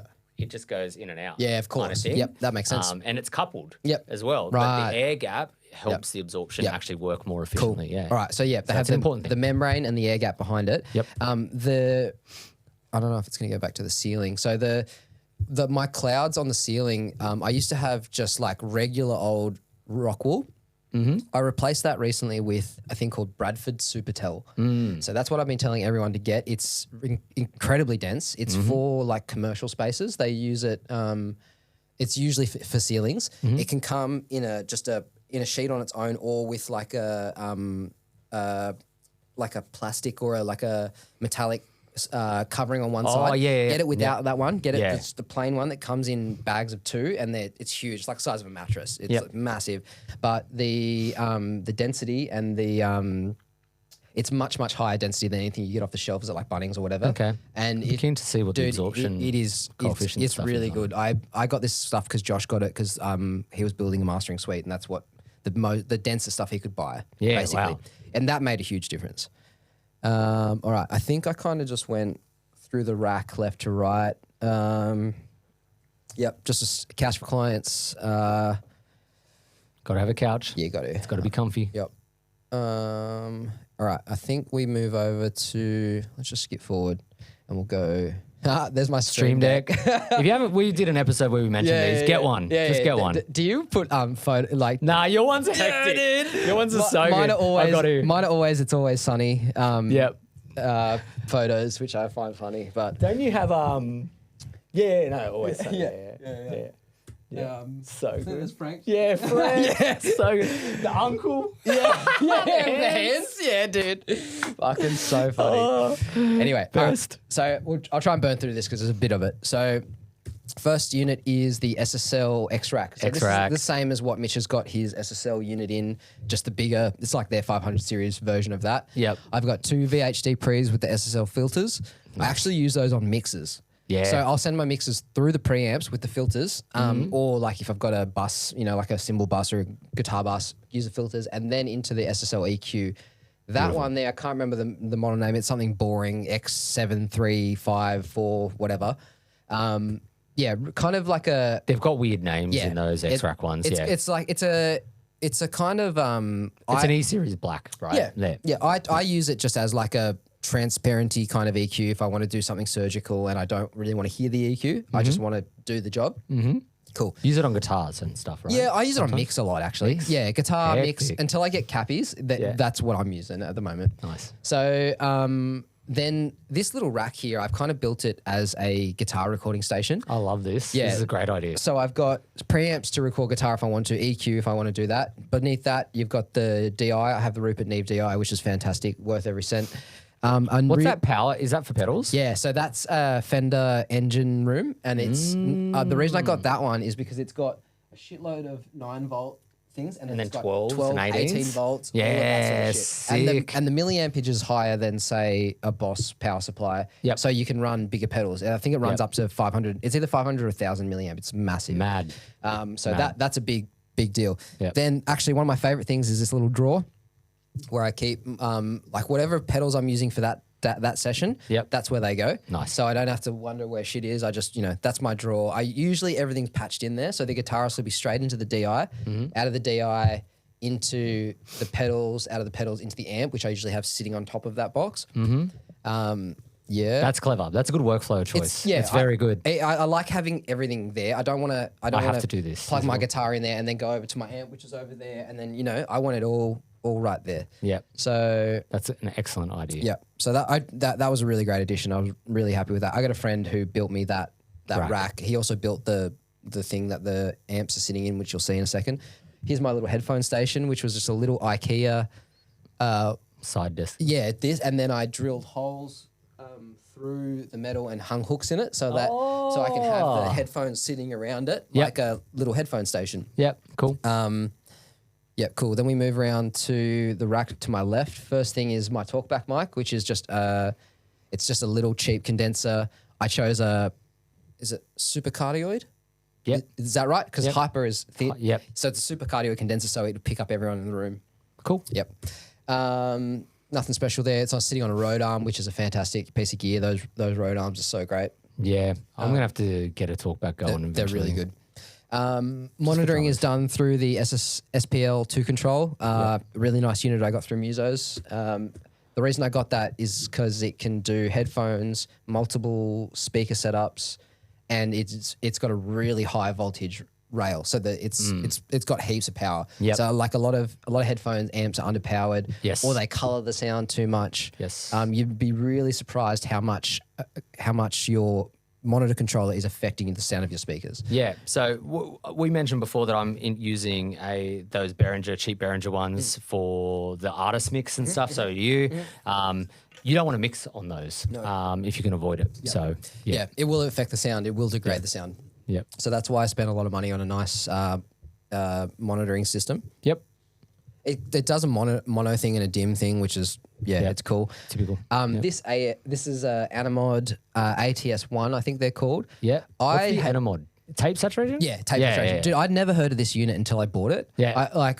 I don't really know many people that know about them. I think I put a photo up and Sam Pura commented it. He was like, no one has these units. That is fucking sick. Oh. Yeah. So this one, sick.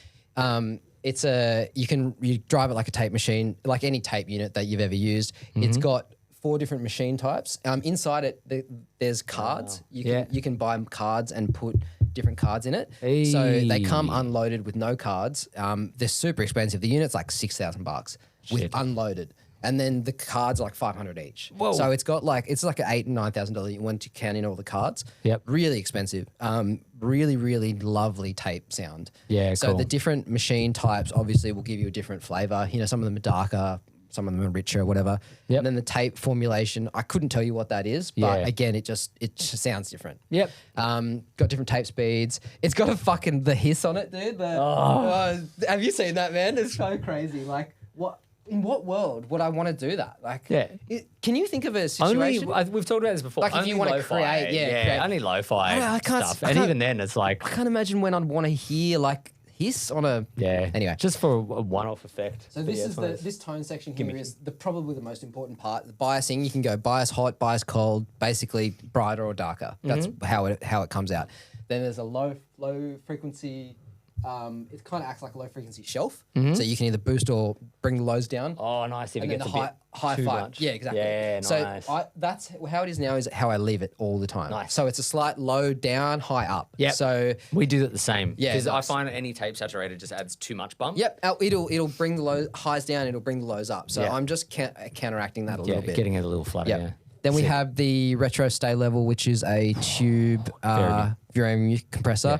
So it's like the gate stay level thing. You have control over the recovery time, but not the attack time, and then you can like up the ratio basically with that. It's a super silky smooth, expensive, like sounding classy compressor. It's just what do you run through it? Vocals and bass? Always. Sometimes bass, depending on the song. Sometimes it adds too much low end. Yeah, I'd bet. And I can't use it on bass. But yeah, if it adds this kind of smiley curve to the vocal, which is very pleasing and satisfying. Amazing. Purple MC77, which is their Rev D. I mean, we don't need to talk about 1176 too much. Everyone knows what they are. Yeah. I want to buy a silver face next. I think that's my next compressor purchase. Silver or blue?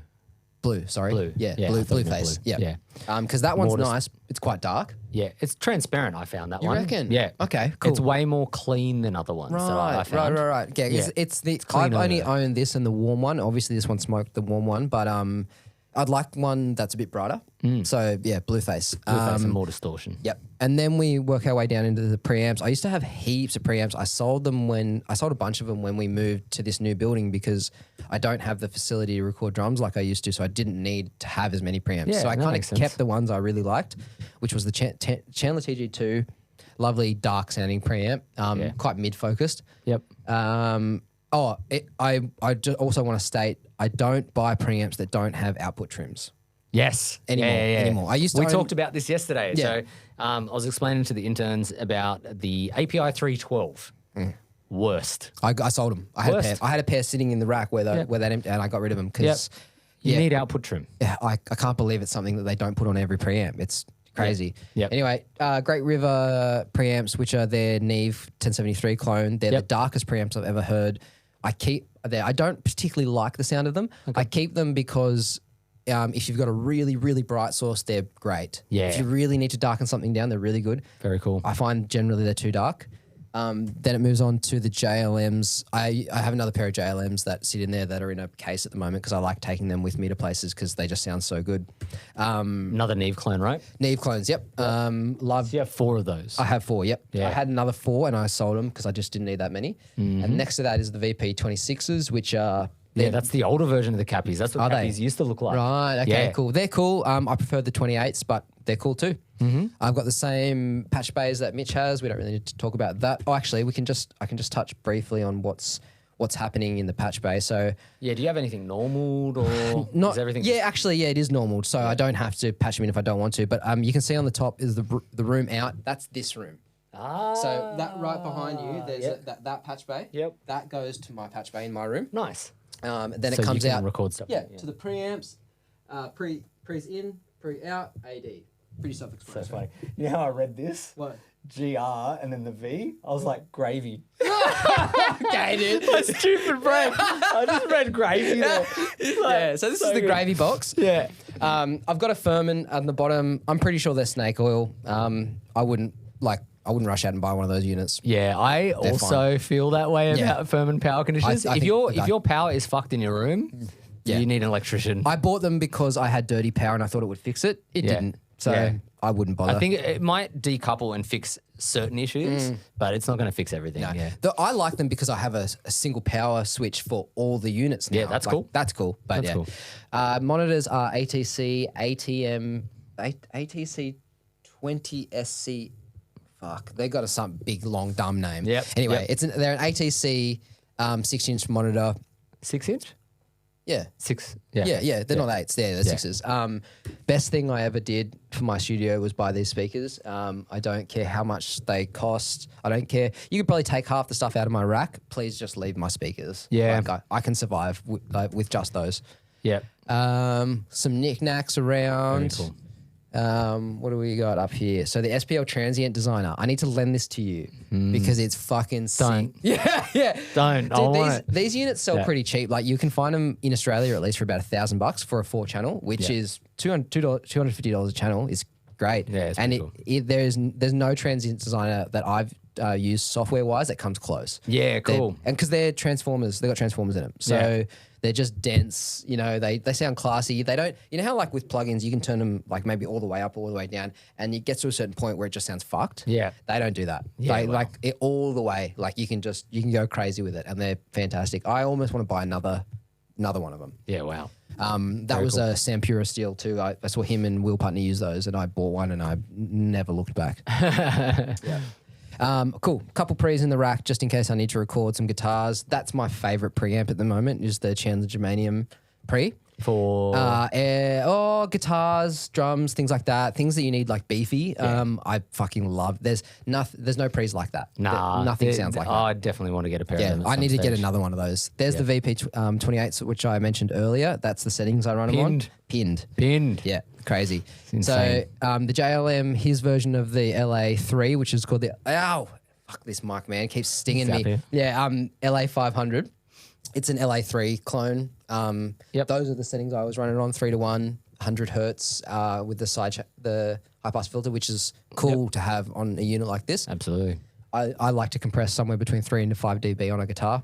I only use those for guitar, never anything else. That's cool. Yep. It's very cool. That is the thing with the LA3s. Everyone talks about using them on guitars. Yep. Yeah.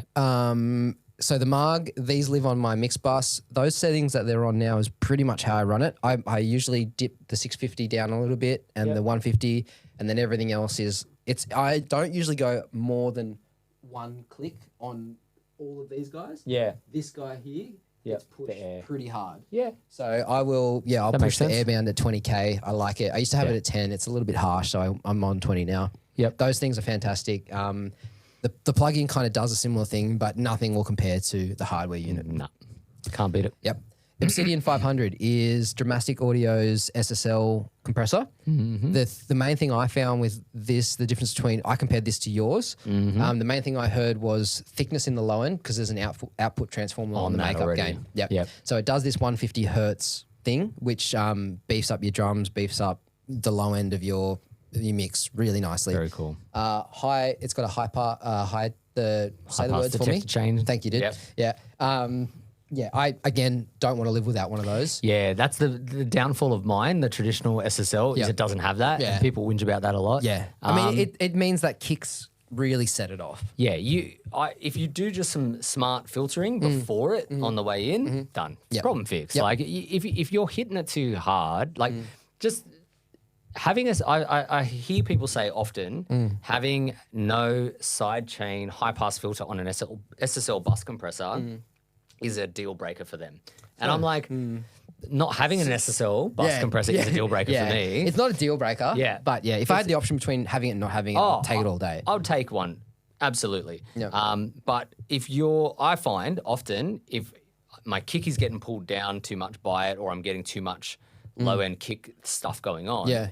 It's actually telling me there's something wrong in my mix. Yep. And so you just adjust, I can see right? that. Like, and it's just one of those things. So, well, it's like the one thing. Do you change the compressor to suit the mix, or do you change the mix to suit suit the compressor? Yeah, totally. Yeah. So I've just got to mix into it, right? So that's what I do, and it's not that big a deal. Yeah, it's not.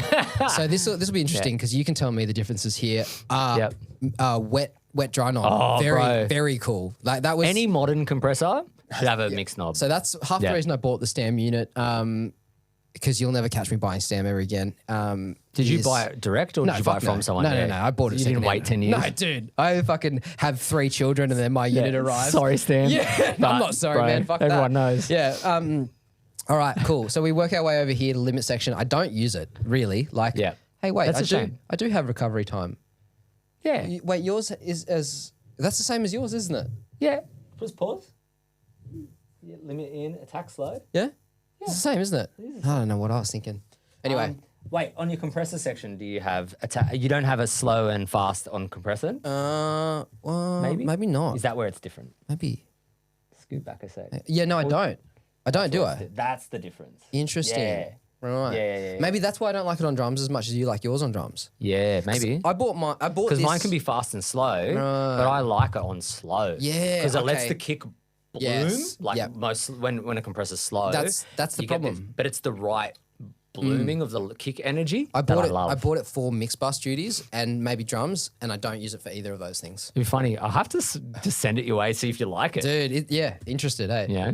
All right. And then we're on to the retro 2A, what is it called? 2A3, which is just their Pultec. Their Pultec. Yeah. The reason I bought this, I had the warm Pultecs. I didn't have an issue with those. I liked them.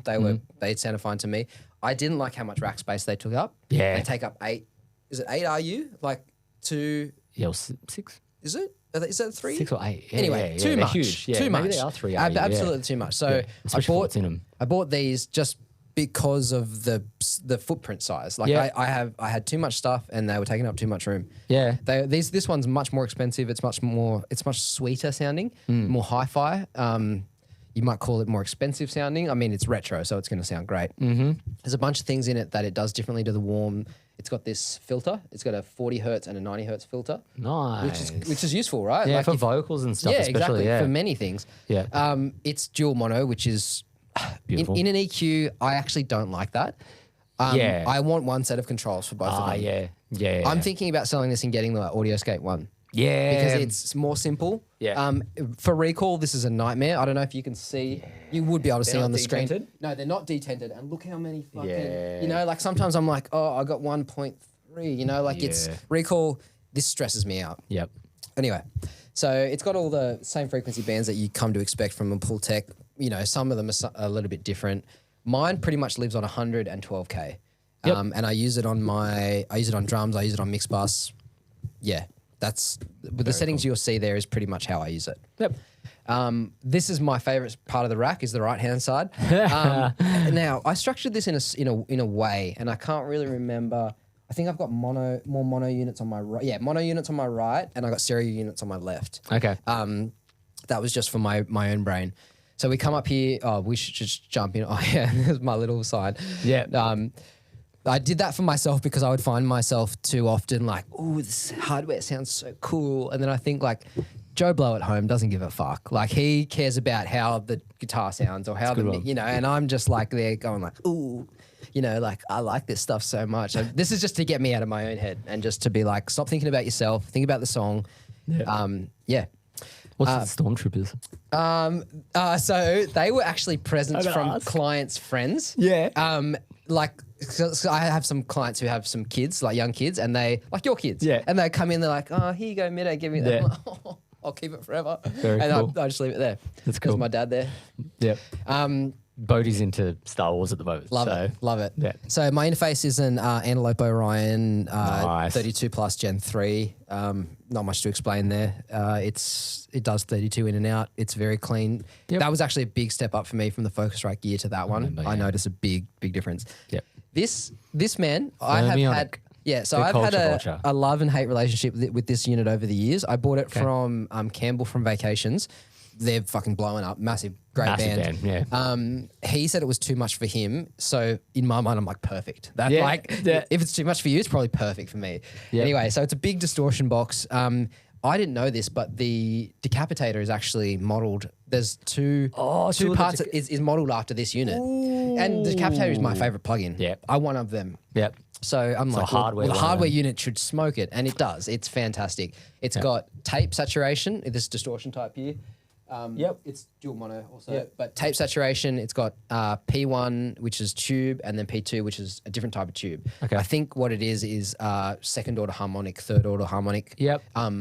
Accentuation. Okay. And then you can bias it like, hot or cold, however you like, basically brighter or darker, and then you can drive it. So mad. Yeah, Why love hate though? Well, when I first got it, I didn't understand it. I was trying to use it like a tape saturation, like a tape unit, and it was too gnarly. It really, really brings the high end down and really accentuates the low mids. Yeah. Which can be a problem in a mix. Yeah, 100%. And I was running my whole mix through it, which is kind of psycho. And I still kind of, from time to time, do that. Like all my early Smacked Youth mixes went through this. Yeah, That's cool. why they sound so like dense and hard. I like those mixes, man. It's cool, dig 'em. right? Yeah. So now I just put my drums through it or just put my bass through it. That makes sense. And I'm trying to do like my top down approach was nuts before. I used to have like 30 things on the mix bus. Now I'm trying to break that down and do it more purposeful. So I'm running this. I found this thing that I really like. I either put this on drums or I put the drums and the bass into a bus and then put that on that. Yeah. So it glues them together. Cool. It brings the low end together in this nice, pleasing way. Yeah, anyway, so this unit I will never get rid of, and I will buy more Thermionic when it comes up because I want more because it's so characterful that you know how like with hardware sometimes you want crazy character from it. Yeah. You want something that's going to do a thing. Yeah, exactly. So that's how I feel about that brand, and I will get more of them. Very cool. We can skip past the distresses, exactly the same as what Mitch had in his room. Yeah, you know what we use them for. Yep. Mine lives on Nuke for a lot of the time. Did you see my post? I did a story the other day. I was nuking drums. Yeah. And I was like, can you even say you mix if you don't nuke your drums? I got so many good comments on that. I was like, I have so much distressor in my mixer. I'll print my kick and snare through both distresses just because I don't want to deal with recall. I don't want to have the unit on 24/7 and just dying, So I print my kick and snare and then I use those on my parallel drum bus in those settings. So on Nuke, Attack 8, Release 2. For Shells bus or parallel drum bus? Shells, Same. parallel. Yeah, same. And then, shitloads of that. Yeah. The Empirical Labs EL. Fatso? Yeah, the Fatso. Fat boy. Yeah, again. It's not on, I can see. Yeah, I almost sold this unit a year or so ago. It was one of those ones where I just wasn't sure if I was using it right or... But then I was saying to Lachlan the other day, when I do pull it out and when I do use it, it's the one. It's the one, yeah. It's one. It doesn't get used that often, but when it's right, it's so nice because it can do compression and tape saturation in one. So you can basically make something darker while still exciting it, which is a really very cool. useful tool with hardware. Yep. Let's skip down to this Chandler stuff. So the Chandler stuff's so nice, man. It's I haven't used a Chandler anything which I didn't like. What I love about once now that we're going through all your gear and I'm just really getting I've noticed this before, but I don't know if I've ever said it. Like, so much of your pieces are very strong character pieces. Heaps character. Yeah. And I think that's so clever. If you're doing anything hybrid, it's go for big moves. Right? Because that's what... Go for stuff that's going to make a sound. If we're going to do analog, let's do analog, right? Yeah. Like, let's really make it dirty. Yeah. So this unit, I think I've explained it before, but basically it's an interesting one because it's got saturation in the front. You can do gain and feedback. And then it's got like a 2-stage EQ, which is, it's like the low end of a Pultec and the high end of a 1073. Yeah, we talked about that in the That's how they last describe video. it. I don't know if I would describe it like that. I think it feels more Pultec-y to me overall. It's not, you know, 1073 is a real sharp. This is super smooth. That's beautiful. Yeah, so I use this for kick drum, bass guitar. Right now, these settings are definitely kick drum. Yep. Because I always take 150 out of kick. I always cut in that frequency. And I'll boost below 100 hertz sometimes for some sub. And, this is for bass guitar actually because I love 800 hertz on bass. Yep. Take a bit of the clankiness out in the top. That unit is thick and dark and lovely. So you have to take some clank out, like the sort of like... Yeah, because I usually capture... go too much in. I usually capture my bass really bright. Yeah. So I'm just trying to deal with a little bit of that. Yep. Chandler LTD 1, which is their 1073. And you had some stuff to say about this unit before, right? You were saying that were you saying that the Chandler, the circuitry, the design is like... Is it more true to the original or is it different? They have their different take They have on their it. own take on a Neve a lot of the time. Right. Yeah, the Chandler stuff. Because the Chandler stuff doesn't sound like anything else. Yeah. It's very distinctly Chandler. If you look at the internals, the internal topology is similar to Neve's. Right, okay. But then they're utilising it differently to make it sound a bit This different. particular unit, I like the mid-range band on the EQ and that's it. Yep. The low end is kind of useless. The high end is harsh as fuck. Neve. So if you want to brighten up a really dull source, it's cool. But other than that, you probably don't touch the high end. It's more of a mid-range thing, which is funny. Yep. That's now, Neve to me though. Yeah, right. Yeah. Now we're down to the 2500 plus. So Love it. I I hate the plugin of this. Yeah, I can never make it work. Though? Which one? All of them. All of them. Yeah, I don't like Dude, them. I back that actually because none of them to me sound like the unit. No. They all have a weird clunkiness about them. They just don't do a thing. Like maybe like I know heaps of people that are like, I love the software. Of course they're going to love it. But when I compare it to anything that I use on a drum bus, it never works. Yeah. I had it sitting on my drum bus. I have it in my template. I have it plug in the UA one. I have the Waves one as well. Yeah. Either of them, I don't give a shit. Yeah. I have it there just in case I need a drum bus compressor in plug-in form at some point. Yeah. It's there as in the template. And then just as a placeholder. And then anytime I turn it on just to see what it sounds like, I'm like, ugh. Yeah. Yeah, it is kind of ugly. I would use the Behringer 100% anytime over the plugins. Dude, this is one of the most expensive pieces in my rack, and it's one of the ones that I have the hardest time with. It's not like I've never fallen in love with it. I'm still not in love with it. I think it's cool. I like it on drums. I bought it to see if I would like it on mixed bass. I don't really. Yeah. It's like is it too transparent? Too mid-focused? I don't know. Maybe both of those things. It's a little too wide sometimes. Yep. But on drum bass, it adds this snap and it adds this like thing to the high mids that helps it cut API. through. API. Yeah, it does the API thing that you expect. It tightens the low end and it accentuates the high mids. So that's not really what I would want in a mixed bus compressor, but it would be for a drum compressor. Yeah, which makes sense. I bought the plus version with the mix knob. I don't think you need the mix knob, hey? Yeah, isn't that funny? Dude, I so rarely use it. Yeah. Like you said, it is a pretty transparent sounding unit, so I like running it hard, you know? Cool. Hectic. Now we're down to the bricks over here, which, I mean, we've talked about the bricks. We don't really need Same to go ones. over exactly the same thing. Actually, yours have this little different hole thing. Yeah, right. You can see yours I've used the gym Mine don't mats have on that top. hole. Mine are like more... Yeah, this, Wouldn't it be funny? People started going, no, you got to get this brick. You've got to get this brick, Yeah, bro. yours are the wrong color. Yeah. Your mix is gonna suck. Yeah. Dude. We won't. I was intending to kind of walk through the pedal collection. If we do, Oh we'll my be here, God. we'll be here forever. All day.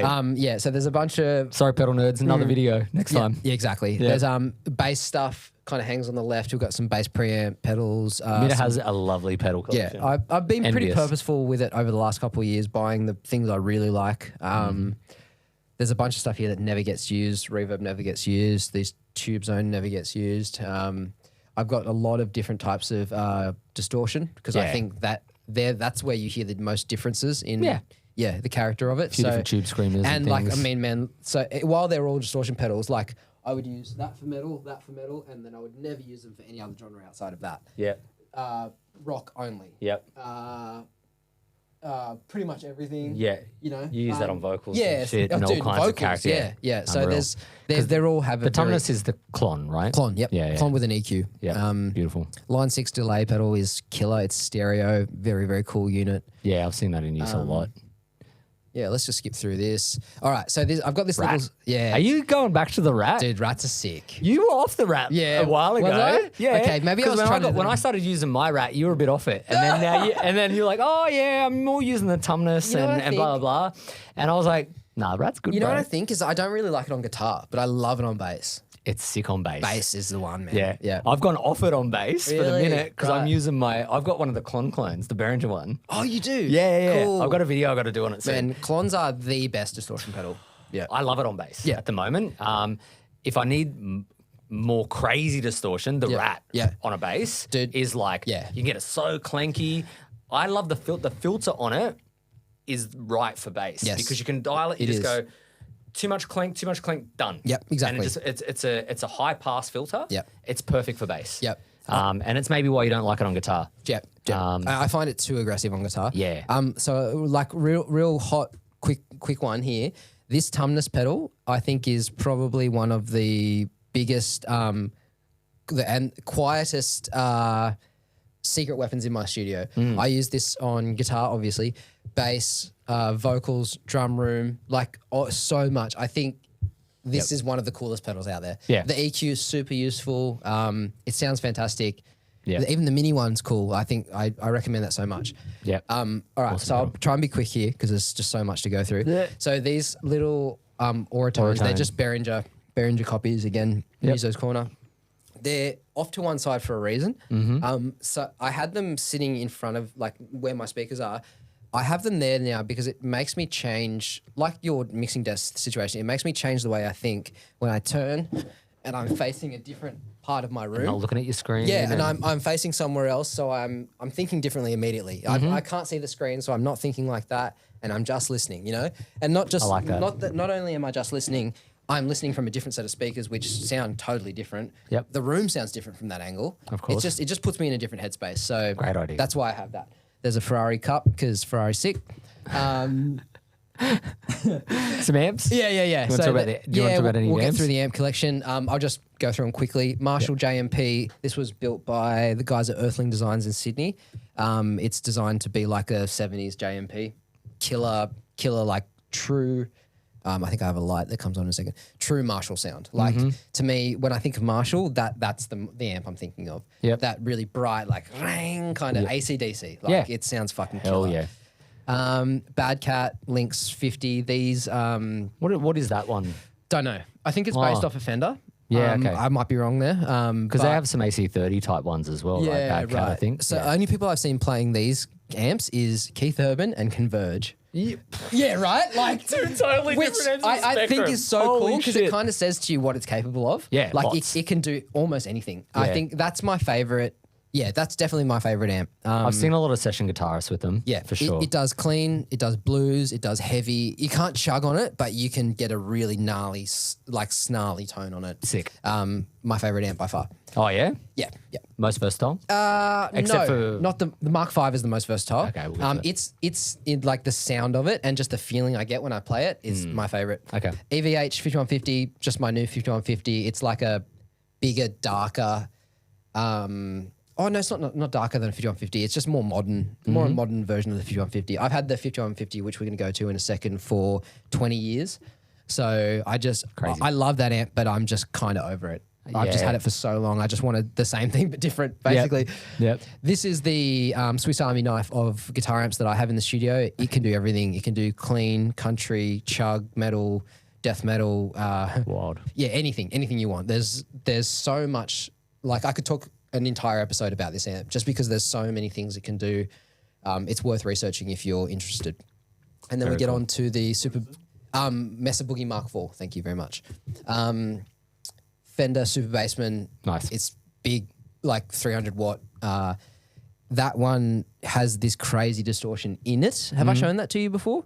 No. If you listen to early Smack Youth recordings, it's just the head with nothing else. No pedals, no nothing. You know that like gang, gang, gang, gang, that sound? Dude, that's I was wondering how you're getting those tones. That's just that head. I walked into Musos one day and one of the guys was like, have you heard this new head? Because they fucking baited me, man. Yeah, they know me. And they were like, have you heard me. this? And I plugged the bass in. I was fuck. Yeah. There's the credit card, man. Like, fuck, what are you doing? Yeah, I had to have it. Like, I think I bought 1 or 2 brand new amps in my life, and that was one of them. Yeah. Because I had to take it home. Yeah. And I don't regret it. Still love it. Cool. That's more or less my whole room. I think Unreal. So many options. Okay, cool. So that's where we are right now.